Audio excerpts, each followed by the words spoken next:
ये तो अच्छी बात है। और इस हिसाब से हम लोग जिस हिसाब से इंडियन सिटीजन है, हम लोग को तो पूरा लीगली काम करना चाहिए। 10th क्लास से ऊपर कोई पढ़ा हुआ नहीं रहता है। आज के नाम से ईडी के नाम से सबको डर लगता है। टैक्स चोरी कोई नहीं करता है। वो लोग तो रेट करता है, वो लोग इंक्वायरी करता है, वो लोग इन्वेंट्री करता है, सभी करता है। लेकिन ईडी का है वो तो छोटा मोटा व्यापारी के पास नहीं आएगा, बड़ा जो घबरा किया था वो लोग के पास ही आ जाएगा। फर्जी बिल के जरिए टैक्स चोरी करने वालों की अब खैर नहीं है। अब सरकार ने goods and services tax network को पीएमएलए के तहत लाने का फैसला किया है। इसके लिए नोटिफिकेशन जारी कर दी गई है। जीएसटीएन को उन एंटिटीज की लिस्ट में शामिल किया गया है जिनकी जानकारी ईडी और फाइनेंशियल इंटेलिजेंस यूनिट यानी एफआईयू के साथ शेयर की जानी जरूरी है। इसका मतलब है कि अब जीएसटी से जुड़े मामले में ईडी और एफआईयू सीधा दखल दे सकेंगी। साथ ही ईडी जीएसटी चोरी करने वालों फर्म, व्यापारी या संस्थान के खिलाफ सीधे कार्रवाई कर सकेगा। इससे ईडी के जीएसटी चोरी से जुड़े मामलों में मदद मिलेगी। इस पूरे मुद्दे को लेकर सूत्रकार समाचार की टीम ने कोलकाता के कई जाने माने व्यापारियों से बातचीत की। आइए जानते हैं उनका इस पूरे मसले पर क्या कहना है। हाल ही में एक ऑर्डर अनाउंस किया गया है जिसमें कहा गया है कि जीएसटी जो कि अभी आजकल का मुद्दा बहुत ज़्यादा मार्केट में चल रहा है और खास करके उन लोगों के लिए जो कि बिजनेस में काफ़ी समय से हैं या फिर उन लोगों के लिए भी जो मार्केट में अभी नए आए हैं। आप सभी को हम ये बताना चाहेंगे कि इस वक्त पे जीएसटी जो है वो इन्फोर्समेंट डायरेक्टोरेट यानी कि ईडी के हाथों दे दी गई है। अभी जिसके बाद से जीएसटी से रिलेटेड जितने भी मुद्दे होंगे और जो भी जीएसटी से रिलेटेड जो ट्रेडर्स भी होंगे उन सब का कच्चा चिट्ठा जो है वो अब एनफोर्समेंट डायरेक्टोरेट यानी कि ईडी के हाथों जाएगा। अभी इसके बाद इस मुद्दे को लेकर के अभी हम उतरे हैं कोलकाता की सड़कों में और हम बात करेंगे ट्रेडर्स से और उन बिजनेसमैन से जो कि काफ़ी समय से बाज़ारों में एक्टिव है। सही का मतलब होता है जो जीएसटी जो होता है एक्चुअली जो हम लोग का इधर में जो पहले बोला था जीएसटी लॉस है ये है, लेकिन उसमें रिफंड है, ठीक है, एज पर बिजनेस में।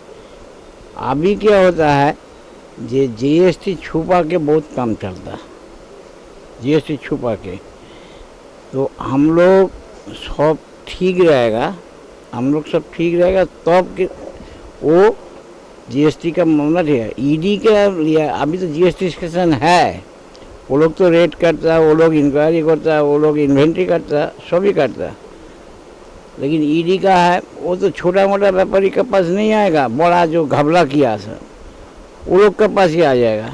उसका अंडर में जैसे हम लोग का ये बंगाल में होता है, बंगाल में होता है जो सेंट्रल गवर्नमेंट जो करेगा वो बुराई है। आम आदमी का भी ये है वो आइडिया है जो बुराई होगा।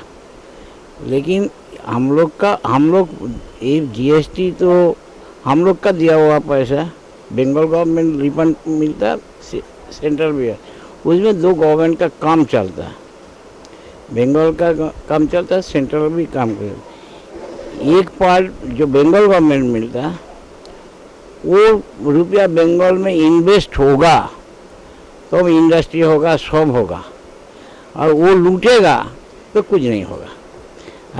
जीएसटी जो सेंट्रल का वो उसको भी पैसा चाहिए, वो पूरा देश को चलाता ना, वो मोदी है कि कौन है वो मालूम नहीं है। लेकिन जो अभी पॉइंट ऑफ व्यू है जीएसटी, ईडी आ जाएगा तो ईडी को तो इंक्वायरी है।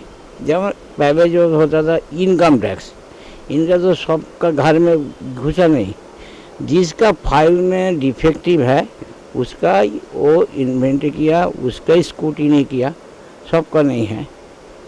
ये बड़ा बड़ा बिजनेसमैन के लिए तकलीफ होगा।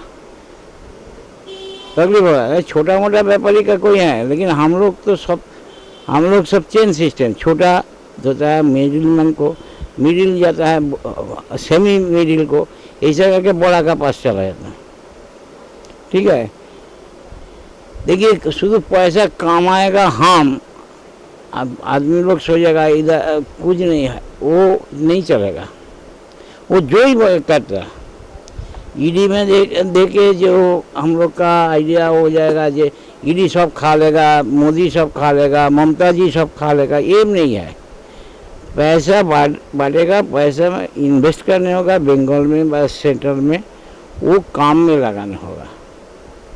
ईडी जब पकड़ के ये जो इतना स्कैम हुआ बंगाल में, उस समय तो सीबीआई ईडी अटैचमेंट किया, वो तो फिनेंस देखता, वो तो फिनेंस ही देखता। ईडी मतलब फिनेंस, तो फिनेंस ठीक रहेगा तो इंडिया का ग्रोथ आएगा, बंगाल का ग्रोथ है, हर स्टेट का ग्रोथ आएगा, तो कैपिटल ग्रोथ। तो इसमें तो पहले तो देखना चाहिए हाँ होगा कि नहीं होगा। जैसा अभी एक बात बोलता है, अभी सेंट्रल का एक तो पॉइंट हुआ जी, एक नेशन एक लॉ, ये जो है इसमें तो कुछ आदमी तो बोलता है क्या धर्म से देखो, अरे धर्म से तो देश नहीं चलता। बाहर वाला आदमी घुस के पिटाई करके चला जाएगा, वोट दे के चला जाएगा, वो तो ठीक नहीं है। आप अपना वोट अपना दो, ऐसा ही होगा। तो इसमें पहले लागू जो होगा, पहले देखना होगा वो ठीक है कि बेठीक है। पहले ही से आदमी लोग कमेंट कर देगा, तो एक आदमी मेरा दोस्त बोला वो मोदी देश को खा जाएगा। जब गेट आया था, गेट चुक्ति जब आया था नरसिम्हा राव का टाइम में, तो उस टाइम सब बोला था जी बस वो फॉरेन का पास इंडिया सो गया बोला था। तो अब उस टाइम था छोटा था, तो लेकिन आपको तो एज पर माने हिस्ट्री आपको याद आएगा। तो अभी वो आया तो कुछ कंपनी आ गया। अभी जो बैंक जो नेट सिस्टम है ये सब तो डेवलप किया, अभी इंडिया बना था। इसका तो फायदा है, कुछ तो लॉ देखिए। आप जो हमारा सामने बूम पड़ा है, ये आपका एगेंस्ट में जाता है। हम जो बोला आपको, ये आपका एगेंस्ट में जाता है, फेवर में भी जाता है। आप एडिट करके डिलीट भी करते, हम रख के देखा था। आपका फेवरेबल नहीं है तो डिलीट कर दो, एडिट कर दो। जिसका फेवरेबल, हम पूरा जो घटना है उसका ही हम बोलता है जो पहले लागू करने दीजिए। वो जो बड़ा बड़ा जो आज ये पकड़ी है जो Mukesh Ambani, one of the favourable आदमी ऑफ मोदी, हम लोग आम आदमी सब जानता। वो तो ये स्कीम में जो कमा था वो आदमी को क्या देता है, इंडियन जो इंडियन सिटीजन उसको वो तो लूटता ही। ये तो है, वो जियो स्कीम में अभी बढ़ा के किसी को काम नहीं करता, वो मोनोपोली बिजनेस के। लेकिन ये इधर में है रतन टाटा कंपनी, वो तो सोशल वर्क ज़्यादा करता है, वो तो प्रॉफिट नहीं देखते। बोलिए कोरोना का टाइम में वो तो बॉम्बे में जो ग्रैंड वगैरह है वो तो खोल दिया डॉक्टर नर्स के लिए, वो तो सोचा कोई।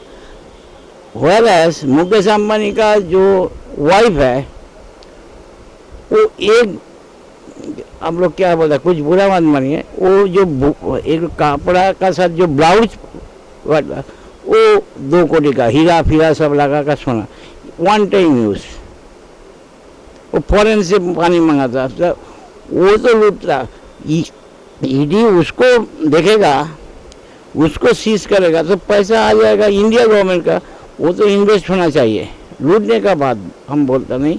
सो यही हो, आप भी इन फ्यूचर में पीएम हो जाइए, आप भी सही काम करेगा, आपको पास जनता है। आप गलत काम करेगा तो आपका पास जनता नहीं रहेगा। तो ईडी जो है, ईडी जो अटैचमेंट किया, अभी देखिए एक आपको एग्जांपल देता। पहले जो इधर में स्कैम हुआ था शारदा केलेंकरी के, हम हमारा घर का ही बात बोलता है, बाहर का बात छोड़िए। उसमें सीबीआई इंक्वायरी को था, अरेस्ट हुआ 5 आदमी, 5 मिनिस्टर अरेस्ट हुआ था। लेकिन लॉ में थोड़ा डिफेक्ट था, वो लोग निकल गया। अभी जामीन है, केस चल रहा है, फ्रूटफुल नहीं होगा शायद। अब जब ये बाकी अलग स्कैम में बंगाल में जब ईडी को अटैचमेंट किया, इनकम टैक्स को वो लोग फिनेंस का देखता है, तो आप लोग का घर में, हमारा घर में कितना कितना रुपया है, उसका सीबीआई का नहीं है।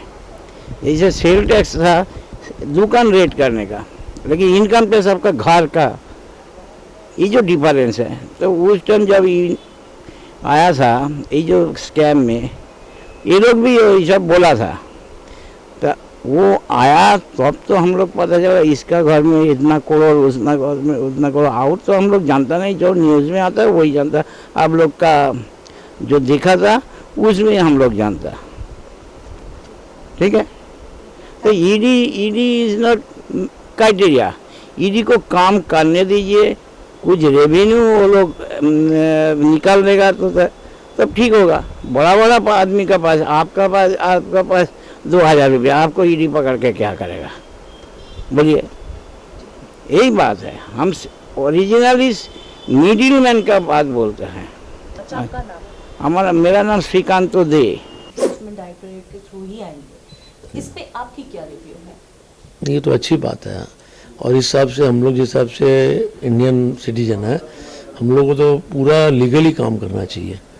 और जीएसटी हो चाहे ईडी हो, उसमें कोई फ़र्क नहीं पड़ता है। अपना लीगली चलेंगे, उसमें क्या फ़र्क पड़ता है, कोई भी आए। नहीं, ये तो कंट्री के लिए जाता है, और कोई किसी मिनिस्टर का हक नहीं है, चाहे पीएम हो, चाहे प्रेसिडेंट हो, चाहे सीएम हो। ये तो कंट्री का पैसा है और कंट्री के यूज़ के लिए आता है। तो ऐसा तो कोई भ्रष्टाचार किसी में भी नहीं है, ना स्टेट में है ना सेंट्रल में देखा हमने। मोटर डीलर एसोसिएशन का प्रेसिडेंट रहा हूँ 2 साल, और मैं ऑल इंडिया फेडरेशन का वाइस प्रेसिडेंट रहा हूँ। मेरे हिसाब से जो अभी जो सेंट्रल गवर्नमेंट कर रही है ईडी के साथ में, उसको साथ में शेयरिंग कर रही है, ये क्या कि हमारे ऑटोमोबाइल के अंदर में इतने ज़्यादा कोई एजुकेटेड आदमी नहीं रहते हैं कि भाई एमकॉम बीकॉम करके रहते हैं। यहाँ पे सब जो 10th क्लास से ऊपर कोई पढ़ा हुआ नहीं रहता है। आज के नाम से ईडी के नाम से सबको डर लगता है। अगर ये जैसे कि आपका कोई भी टैक्स का हुआ, टैक्स चोरी कोई नहीं करता है। अगर बोलते हैं टैक्स चोरी, जीएसटी का चोरी कहीं भी नहीं होता है। जीएसटी का जो जहाँ से माल प्रोडक्शन होके आता है वहाँ से बिलिंग होता है, वहाँ से बिलिंग होने के कारण से जीएसटी का वहाँ से फुल पेमेंट होता है। मैं ये नहीं बोल सकता कि ऑटोमोबाइल के अंदर 1% भी जीएसटी का चोरी होता है। कहीं भी चोरी नहीं है, कहीं भी कुछ नहीं है, क्योंकि बिल आता है, मैन्युफैक्चरर माल मैन्युफैक्चरिंग करता है, वहाँ पे आपको विदाउट जीएसटी माल निकलता नहीं है, कहीं भी कोई प्रॉब्लम नहीं है। रहा तो जो ईडी के साथ शेयरिंग का, ईडी के साथ में जहाँ ये शेयरिंग का चक्कर आएगा तो सबको डीलर्स के अंदर में रहेगा कि देखो क्या हो गया क्या नहीं हो गया। आगे ऑटोमोबाइल की हालत बहुत ज़्यादा ख़राब है। जो 15 साल का गाड़ी का जो कटना चालू हो गया है, उसके कारण से 99% का तो देखिएगा 5 साल के अंदर दुकानें बंद हो जाएगी। 15 साल गाड़ी के अंदर आज के टाइम में कोई भी काम नहीं कराता है। वो काम नहीं कराने के कारण से कहाँ से रिप्लेसमेंट मार्केट के अंदर पार्ट्स लेने के लिए कोई आएगा। और ये जितनी बेरोज़गारी बढ़ेगी, सबसे ज़्यादा बेरोज़गारी ऑटोमोबाइल सेक्टर में ही आएगी। जितना भी ये आज जो जीएसटी के साथ में लेके ईडी को मिला देंगे, इनकम टैक्स को मिला देंगे, इससे क्या होगा? क्या कुछ नहीं होगा। सेंट्रल गवर्नमेंट के पास में एक नियम है, कानून है, ताकत है, सब कुछ है, सही बात है। आज वो ईडी के साथ में लेके उन्होंने उनका जो जीएसटी के अंदर प्रॉब्लम्स जो डीलर्स को आ रहा है वो तो सोल्व नहीं कर पा रही है। न वो उनका कहीं भी क्लेम ज़्यादा है, क्लेम कम है, क्लेम के लिए सेटलमेंट का कोई तरीका ही नहीं है। जो ऑफिसर ने डिसाइड कर दिया वही फाइनल हो गया। उनको कोई ना कोई ऐसा भी इसके अंदर डालना चाहिए जहाँ से वो अपना बात है वो जाके बोल सके। कोई भी कोर्ट है और है, उनको पावर देना चाहिए। ईडी के अंदर में देखे तो मेरे समझ में कोई फ़ायदा नहीं है और गवर्नमेंट को उल्टा नुकसान ही होगा गवर्नमेंट को, क्योंकि जितने ट्रेडर्स हैं वो इतने एजुकेटेड नहीं है। उसके कारण से जो प्रॉब्लम्स आएगा वो गवर्नमेंट को मेरी समझ में गलत होगा। नंबर ऑफ पीपल जीएसटी में कम है। जो आदमी है जो जीएसटी में नहीं है उनको जीएसटी में ला करके कलेक्शन इम्प्रूव करना इज़ द बेस्ट वे। ये देखिए, चोरी छोटा बिजनेसमैन क्या करेगा? उसका बिजनेस ही कितना बड़ा है जो चोरी करेगा। For small trader it's very difficult. बाकी तो ईडी बड़ों को पकड़ती है। आपका नाम? कमल मेंढा।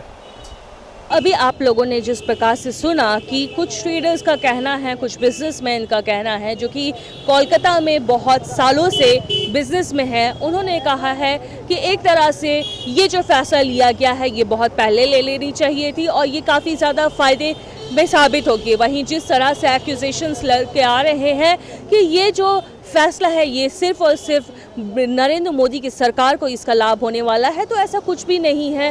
हो सकता है कि 2024 के इलेक्शन के बाद में अगर कोई दूसरी सरकार आती है तो उसको भी कहीं ना कहीं इसका फ़ायदा होता नज़र आएगा, लेकिन ये सिर्फ सरकार के फ़ायदे के लिए नहीं है, ये है सिक्योरिटी की और उन पैसों की जो देश का हक है।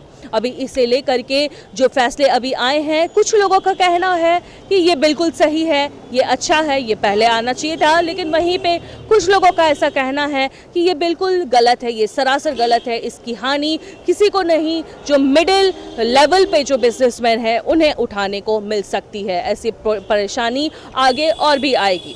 कैमरामैन अमित धनुक के साथ मैं विशाखा तिवारी, सूतका समाचार, कोलकाता।